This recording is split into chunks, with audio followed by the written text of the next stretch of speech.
Ingat, kau dulu TBU. Kau bisa ke Jakarta pakai apa? Sudah Purnawan juga yang bawa kamu ke sini. Kok ngomong seenaknya kayak gitu? Tidak sopan. Sudah jadi raja. Kamu itu kan preman, memakai pakaian ormas. Saya bisa buktikan. Kau itu preman.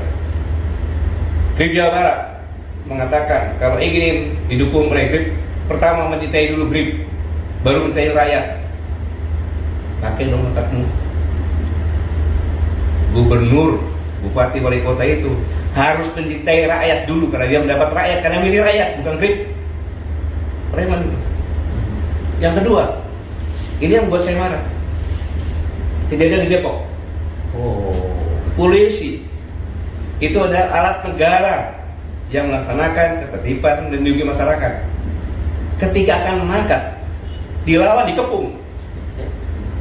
Negara apa ini? Mobilnya negara, mobilnya dibakar lagi. Kalau saya diam, orang akan menyangka bahwa polisi sehat. Basa-basi sedikit dong. Enggak sehat, beliau sehat enggak. Jangan buang durasi, kita langsung aja ajar. Enggak sehat Pak Gatot kan. Alhamdulillah. Ya. Oke. Ini sedang viral banget ini Ya. video Hercules. Dan itu yang saya terkejut, dia itu mengecam Pak Sutioso dan juga purnawirawan. Kebetulan Pak Sutioso itu saya wawancara dengan Pak Tios gitu ya. Dan ini menurut saya kalimatnya nggak pantas ya diucapkan oleh seorang itu kepada seorang senior seperti Bang Yos, dan juga termasuk para purnawirawan yang ada di situ, Pak Tri Sutrisno juga gitu. Kalau Pak Gatot sendiri sempat lihat videonya itu, sudah lihat gitu. Jadi ketika saya dihubungi sama Abang untuk wawancara, saya sudah 2 bulan lebih saya puasa, tidak mau bicara, tidak mau diwawancara. Karena saya sedang mengamati benar situasi negara kita kan, situasi regional, internasional. Tapi begitu masalah Hercules, ini kurang ajar nih orang, ya, tidak tahu diri, gitu loh. Dia merasa paling hebat. Gitu. Kalau udah pensiun, nggak ada di mata kirinya dia tuh, nggak dianggap itu, ya kan? Pak Sutioso ngomong apa? Tidak ada satu kata pun Purnawirawan Pak Sutioso mengatakan akan kudeta negara. Fitnah itu. Hei, Purnawirawan Pak Sutioso itu Purnawirawan Baret Merah dari Kopassus, bintang 3 Letnan Jenderal. Saya juga Purnawirawan. Tidak kau anggap kau ngomong seenak perutmu saja itu. Ingat, kau dulu TBU. Kau bisa ke Jakarta pakai apa? Sudah Purnawirawan juga yang bawa kamu ke sini. Kok ngomong seenaknya kayak gitu? Tidak sopan. Sudah jadi raja kok. Kamu itu kan preman, memakai pakaian ormas. Saya bisa buktikan. Kau itu preman. Grip Jawa Barat mengatakan kalau ingin didukung oleh Grip, pertama mencintai dulu Grip, baru mencintai rakyat. Pakai dong otakmu. Gubernur, bupati, wali kota itu harus mencintai rakyat dulu karena dia mendapat rakyat, karena milih rakyat, bukan Grip. Preman itu. Yang kedua, ini yang membuat saya marah. Kejadian di Depok. Polisi itu adalah alat negara yang melaksanakan ketertiban dan melindungi masyarakat. Ketika akan mengangkat, dilawan, dikepung. Ya. Negara apa ini? Mobilnya alat dibakar. negara, mobilnya dibakar lagi. Kalau saya diam, orang akan menyangka bahwa polisi udah nggak ada. Akhirnya ke preman.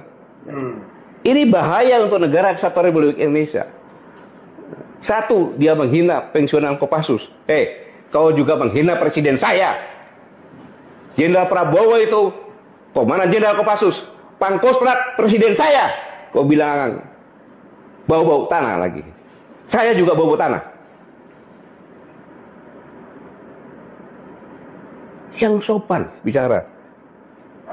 Para Purnawan itu nggak ada satupun kata akan mengkhianati negara, akan kudeta, nggak ada. Justru mendukung. Mana ada? Pak Prabowo itu mantan Danjen Kopassus, mantan Pangkostrat. Masa prajurit TNI nggak dukung? Nggak masuk akal. Makanya pernyataan yang 8 itu kan mendukung, kecuali IKN. Ya. Dan memberikan masukan-masukan yang konkret. Berdasarkan pemikirannya mereka sendiri. Karena purnawirawan itu, Hercules tahu, purnawirawan yang di situ yang bicara itu, mereka adalah orang-orang gila. Gila mencintai negara kesatuan Republik Indonesia, termasuk presiden saya. Dia itu gila mencintai negara. Kau apa jasanya terhadap negara?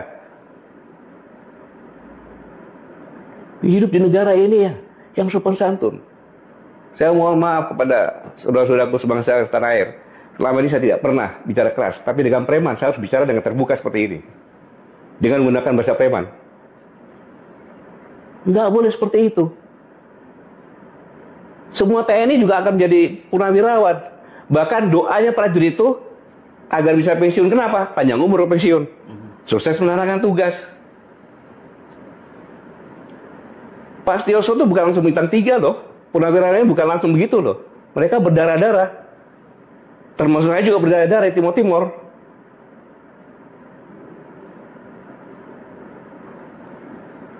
Dan yang lebih parah lagi, kalau negara sudah dikuasai preman, kehancuran akan terjadi. Itu, kehancuran akan terjadi. Kenapa? Cost-nya akan tinggi. Mana ada preman cinta rakyat? Gak ada yang meres. Dengan keroyokan, meres rakyat. Nggak boleh. Negara tidak boleh ada premanisme, dan itu harus diberantas. Karena itu membuat kos. Pabrik-pabrik buka, datangin preman, lari ke Vietnam. Itu aja masalah. Negara kita ini sekarang secara dunia internasional, kita ini ada ketidakpastian. Karena perang dagang antara Cina dengan Amerika. Karena Ukraina perang. Banyak sekali defisit anggaran. Kemudian keterbukaan pasar bebas. Pasar bebas yang dibuat oleh Amerika kena sendiri sekarang. Nah, dalam kondisi seperti ini, maka persaingan inilah yang mengerikan. Bung Yesod dan Bung Habib, mengerikan negara kita ini. Kita memang, orang bilang kaya-kaya bagaimana? Karena sumber daya alamnya kita jual begitu saja. Kita menjadi bangsa pasar. Kenapa kita nggak menjadi bangsa industri? Karena kosnya tinggi. Saya pernah nyampaikan, kos industri di Indonesia itu antara 23 sampai 27. Average rata-rata sekitar 25%. Gimana mau bersaing? Nggak bisa. Karena apa? Ada premanisme, ada mafia-mafia, ya mafia hukum, mafia politik, mafia ekonomi. Sehingga indikasinya sekarang finansial turun kan? Kemudian nilai tukar rupiah makin merosot. Kemiskinan menurut WHO udah 60% malahan. 60,3. 60,3. Kalau kita biarkan premanisme ada, tak mempercepat kehancuran bangsa ini. Bangsa ini menjadi bangsa yang gagal. Makanya itu saya di sini mengajak, mari kita semuanya lupakanlah semuanya itu. Kita bergandengan tangan karena bangsa yang bisa hebat, bisa survive dalam kondisi seperti ini hanya bangsa yang cerdas, bangsa yang sigap, bangsa yang bersatu dan pantang menyerah. Karena apa? Kalau bangsa yang lemah, kalau terjerat-berai, kita akan menjadi bangsa pasar dan kita akan tenggelam. Ingat kita bonus demografi pada tahun 2030 itu 46% kalau salah masyarakat Indonesia itu. Kalau dia tidak punya kerjaan, itulah kita tamat. Bencana demografi itu. Iya, bencana demografi. Nah, itulah yang katakan berhentikan premanisme, berhentikan mafia. Mafia itu kalau saya bilang kaum rakyat terlalu sopan. Itu mafia. Dia menguasai politik, dia menguasai ekonomi, dia menguasai hukum. Dan kemudian menguasai negara. Nah, itu untuk menguasai negara nanti ya.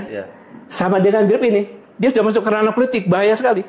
Jadi Pak Gatot, ini ada klarifikasi sedikit. Tadi mengatakan kita bersatu gitu ya. Tapi tentunya bersatu dengan elemen-elemen bangsa yang memang benar-benar mencintai negara ini kan. Bukan bersatu dengan preman dan bersatu dengan koruptor serta mafia tadi. Kecuali unless dia sadar Ya, mau berubah kan begitu. jadi kalau negara ini ingin bangkit, mari sama-sama kita berantas premanisme, kita berantas bukan nomor korupsi, satu. kita berantas mafia. Itu maksudnya. Takutnya kan nanti di orang lain, wah ini Pak Gatot nyuruh kita bersatu, nggak bisa dong minyak dengan air. Kita clearkan dulu ya kan, jernih dulu airnya, baru kita bersatu. Bang Rev ini kayak pura-pura tidak tahu saja dia gitu. Ingin Kan menegaskan. yang membuat Si kita ngomong sama audiens. iya, yang menyebabkan kita ini menjadi hanya bangsa pasar, ya kan. Kemudian sumber daya alam kita ini nggak diproduksi langsung diekspor saja. Itu ya karena premanisme, karena mafia, karena korupsi, itu yang harus diberantas, gitu loh. Itu musuh masyarakat, itu cancer di masyarakat. Nah, kalau itu sepakat kita. Ya kita harus sepakat lah. Kalau nggak sepakat, saya pulang aja gitu.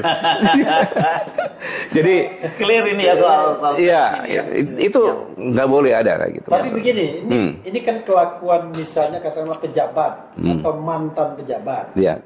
Kan ada kejadian kemarin tuh, wah tiba-tiba muncul sosok yang disebutkan Pak Gatot tadi kan.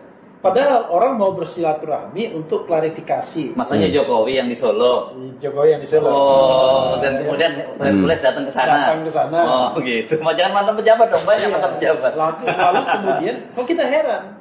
Ini kenapa ya? Tiba-tiba kok, padahal orang yang datang itu maaf kata, itu ibu-ibu sama orang tua. Kan ada Rizal Fadila, Bu Kurnia itu yang diterima itu Damai Hari Lubis. Kakek-kakek, dua kakek, sama satu ibu-ibu. Kok tiba-tiba dihadapkan pada kelompok-kelompok.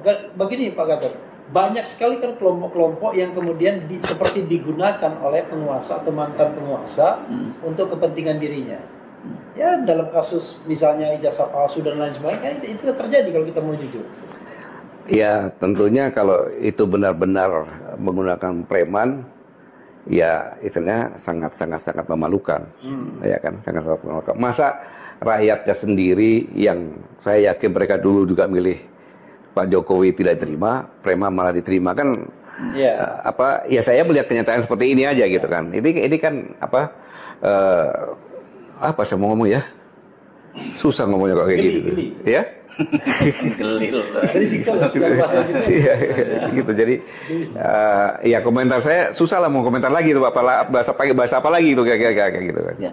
Nah, tapi ini yang menarik dalam kasus Hercules ya. Saya mesti bikin Pak Gatot pasti punya informasi lebih dibanding kita ya.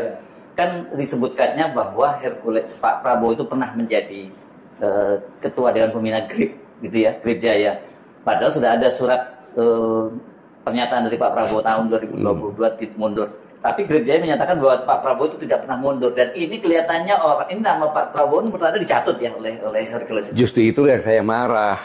Sedikit ngomong, tenang aja presiden kita dekat dengan kita. Ya, betul, yang mana presidennya? Udah jelas. Pada saat Daniel Kopassus beliau ngomong masalah preman Hercules. Nggak ada kaitannya. Kemudian secara tertulis ya dari Partai Gerindra kan menyatakan tentang Pak Prabowo sendiri nggak ada kaitannya. Sekarang saya tegaskan sini, tidak mungkin presiden saya Prabowo itu membackup preman kayak GRIP yang berbaju kormas. Nggak mungkin Pak ya. Saya tidak yakin dan tidak mungkin. Karena yang mereka jual kan kadang-kadang persepsi, walaupun informasi. Ya itu kan wajar lah, namanya juga usaha lah Pak Henry. Tapi begini, kalau misalnya tidak ada strong rejection ya dari istana misalnya, bantahan keras dari istana gitu. Ya saya mewakili sebagai rakyat Indonesia, di mana Pak Prabowo adalah presiden, kepala negara dan kepala pemerintahan. Saya katakan tidak mungkin presiden saya sekelas Pak Prabowo seperti itu sebagai kepala negara, kepala pemerintahan membackup GRIP, tidak mungkin. Oke, nah ini sebentar, ini pengalaman kan tadi beliau itu kan jadi cerita bahwa Hercules itu datang ke sini karena TBU waktu dia TBU itu apa tadi? Bawah kendali operasi apa singkatnya? Tenaga bantuan operasi. Oh, tenaga bantuan operasi. Iya, bawa barang, bawa gitu kan. Nah, itu kan Pak Gatot juga punya pengalaman di Timur Timur yang sama. Jadi sebenarnya hubungan itu seperti apa sih, Pak? Ya, ini kan karena begini. Kita kan prajurit-prajurit di sana. Ya. Merasa sudah dibantu dibawain barang-barangnya kayak gitu kan, maka dibawa ke Jakarta dan ke Solo segala macam untuk supaya kesejahteraannya, kehidupannya lebih baik, berubah lah gitu kan. Tapi justru dia mengatakan pensiunan. Padahal yang bawa dia ke sini sudah pensiun itu. Sudah pensiun lah, zamannya tahun 80-an lah kan, gitu. Udah pensiun. Saya pun bawa, saya tidak pernah dia apa enggak. Saya bawa juga TBU. Bawa juga Pak ya? Bawa juga ke sini. Ya kan? Karena dia memang orang hebat. Waktu itu dia masih SMP kelas 1 gitu saya. Ke sini habis itu karena dia bandel di sekolah sama istri saya. Ngomongnya sekolah, atau ini bak bola dia namanya. Bawa apa? Bak bola. Bola. Jadi begitu istri saya lagi di timur-timur lagi kan, saya bolak-balik ke sana, ditanya sama sebagai orang tua kan dia kan, karena itu saya anggap sebagai anak saya. Dia nggak naik kelas. Loh kenapa? Nggak pernah sekolah katanya. Rupanya main bola, dimarahin kan gitu. Dia kaburlah ke orang tua saya di Solo. Oh. Iya, ketemu orang tua ya sama ke ayah saya kan. Dia tahu ke ayah saya main-main. Tiba-tiba dia udah menjadi orang ketika saya kasat. Dia ngadep saya, siapa kau? Loh, saya tempelin aja dia, kau kurang aja kau. Dan dia nggak pernah bawa nama saya. Gitu. Oke. Nah ini kan penting diklarifikasi ya, Bung Refli, karena selama ini kan yang yang persepsi publik itu bahwa dia ini seperti itu karena dilindungi oleh Pak Prabowo Presiden. Iya. Jadi Dan orang karena dia berjasa dengan Pak Prabowo juga. Nah, dan dia mengklaim itu kan, dia selalu mengklaim bahwa apa jasanya, ceritakan dong. Iya. Jasanya apa, ceritakan. Terhadap negara kesatuan Republik Indonesia ini jasanya apa? Berjasa terhadap Pak Prabowo-nya. Ya jasa angkat barang kan dibayar juga itu kan. Cuma karena mungkin Pak Prabowo ya hatinya baik kan gitu. Kamu ikut mungkin, tapi saya yakin bukan Prabowo juga kan gitu. Kamu ikut ke Jakarta ya disekolahkan segala macam. Gitu. Oke. Masa Karena Pak kalau Bro? kita tahu gini, nama ini kan sudah lama ya, sudah katakanlah barangkali udah puluhan tahun ya. Dan kadang-kadang terkesan penegak hukum pun tidak bisa menjangkaunya begitu. Atau tidak berani bahkan lepas malamnya. Pakai bahasa halus kan, tidak bisa Ya saya kali ini saya angkat topi dengan kepolisian Republik Indonesia ya yang di Depok dia berani karena dia tahu ya kan, dia berani dan kita lihat saja ya kan sampai di mana proses hukumnya. Ya. Saya sampaikan kau jangan takut. Itu hanya bawa nama presiden saja. Waktu Danjen Kopassus jelas kok ada videonya. Tidak ada kaitannya dengan Hercules. Iya. Gitu. Ya. Karena banyak sekali kelompok-kelompok ormas ya, itu yang memang mempersepsikan dekat dengan kekuasaan dan cenderung berbuat sewenang-wenang. Ya. Nah, tetapi de facto kadang-kadang mereka juga memang ada jabatan di, misalnya komisaris BUMN ya kan, datang sok jagoan atau kemudian ngancam orang Noel gitu kan. Lalu hal seperti itu terjadi. Jadi gimana? Apakah semata-mata salah mereka atau sesungguhnya kekuasaan pun tidak tegas untuk menyeleksi dan membatasi preman-preman ini gitu. Ya mungkin tidak mendengar ya, makanya dengan forecast kita ini sampai ke Pak Prabowo ya, sampai pemerintah kita berantas premanisme karena itu akan menjadi cancer dari masyarakat. Masyarakat sudah susah lagi, ditambah susah lagi gitu kan. Karena definisi saya mungkin Mas Hersu, preman itu sederhana, yaitu orang yang biasa menggunakan kekerasan, terutama kekerasan fisik untuk mencapai tujuannya. Dan keroyokan. Iya biasanya. Kalau kita kan ibaratnya kita berargumentasi, kita berdebat, kita buka buku, kita ada ilmunya kan. Kami. Ya, kalau Pak Gatot kan juga bertempur. Enggak, sekarang ya. Jadi kita berargumentasi. Nah, argumentasi itu kadang-kadang dihadapi dengan kekerasan fisik yang nggak mungkin juga kita layani gitu. Ya, karena itu kan penegakan hukum harus jelas. Dan negara harus hadir di situ. Gitu. Masa tiba-tiba Hersu Beno berkelahi kan nggak mungkin. Memalukan. Oke, Pak Gatot clear ya soal ini ya, soal preman dan sebagainya, tegas sikapnya jelas beliau dan saya kira ini meskipun mungkin kita nggak akan dapat konfirmasi langsung dari Pak Prabowo, tapi sebagai sesama perwira yang juga sama-sama di Timur Timur, kita bisa dapat gambaran lah seperti apa sebenarnya kedekatan. Sama-sama bintang 4. Ya, oke. Ya waktu itu saya masih letnan atau kapten ya ketika Pak Prabowo di sana, beliau memimpin tim Bravo dan saya bergerak bersama-sama tim Bravo juga gitu sana. Iya. Gitu. Jadi waktu itu beliau pangkatnya apa? Letkol. Ya, komandan batalion ya. Dan 81 waktu itu. Mungkin Pak Gatot dari saya mungkin ya. Ada nggak imbauan Pak Gatot? Jangan kepada para preman tuh selama masih ada user tetap aja dia akan eksis. Tapi kepada siapapun yang menggunakan, terutama kalau dia pejabat publik. Karena dulu kita mengenal buzzer kan, yang Spider-Man kan, itu kan dibilang wah ini peliharaannya si X, peliharaannya si Y, dan mereka juga ada sebagian yang ngaku kalau dapat katakanlah uang setoran setiap saat. Nah, terhadap mereka yang memelihara preman untuk kepentingan politik, ekonomi, sosial, hukum mereka, mungkin silakan Pak Gatot ngomong. Marah-marah juga nggak apa-apa, kayak Hercules tadi. Ya, Bung Yasul, Bang Refli, selama 2 bulan ini kan saya merenung. Merenung, ternyata semakin saya merenung, semakin saya mendalami kondisi dunia dan kondisi negara kita, semakin menakutkan. Ya. Rakyat kita sudah kita 280 juta sekarang ini. Kemudian kondisi ekonomi kita hanya bagaimana menjual bahan baku, ya kan? Kemudian kembali ke sini menjadi pasar karena kita rakyat banyak. Ketika terjadi perang pasaran antara Cina sama Amerika, kemudian Ukraina, semakin Putin juga menyatakan ini. Dan kita sama-sama tahu bahwa teori hegemoni yang disampaikan oleh Amerika dengan global paradox, yaitu keterbukaan, demokratisasi, lingkungan hidup, HAM, itu kan semua kan kaidah-kaidah hukum yang ditentukan sebagai polisi dunia. Sekarang ini karena perang berkepanjangan, karena kondisi ekonomi yang sulit, menghadapi perang dagang, mereka tidak lagi menjadi polisi gitu kan. Nggak ada polisinya. Nggak ada polisinya gitu kan, istilahnya.